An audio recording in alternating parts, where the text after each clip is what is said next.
လေရင်ပေါ်သွားတဲ့အခါမှာကိုပေါ့ပေါ့ပါပါဆွဲပြီးတော့ယူသွားလို့ရတဲ့အိတ်ကလေးကို English လို့ carry on carry on carry on ဥပမာကိုကနေပြီးတော့ငါမှအိတ်ကြီးကြီးတွေပါမလာဘူးဒီ carry on လေးပဲပါတယ်ဒီလက်ဆွဲအိတ်လေးပဲပါတယ်လို့ပြောချင်တယ်ဆိုရင်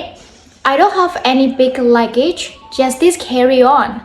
just this carry on ကြားထဲမှာ hyphen လေးတော့ထည့်ပေးရမယ် carry on လက်ဆွဲအိတ်လေးပေါ့ဒါပေမဲ့အဲ့လိုမဟုတ်ဘဲနဲ့ကိုက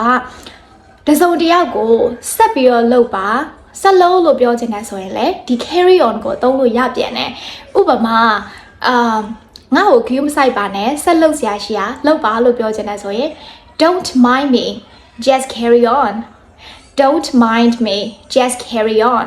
ဒါမှမဟုတ်ပဲနဲ့ခလေးတယောက်ကအရန်ကြီးကြပြီးတော့တောင်းမြန်းနေတယ်ဆိုလို့ရှိရင်လည်းအဲ့ဒါကိုသုံးလို့ရသေးတယ်ဥပမာခလေးလိုမျိုးကြီးကြပြီးတော့စူပူတောင်းမြန်းမနေနဲ့လို့ပြောချင်ရင် stop carrying on like a child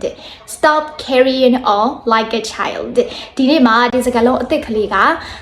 အရန်အသုံးဝင်ပြီးတော့မှတ်ရလွယ်မယ်လို့ယုံကြည်ပါတယ်နောက်ထပ်ပိုကောင်းတဲ့သင်ခန်းစာလေးနဲ့ပြန်ပြီးတော့လာခဲ့မယ်ဒီနေ့တော့ဒီလောက်ပါပဲ bye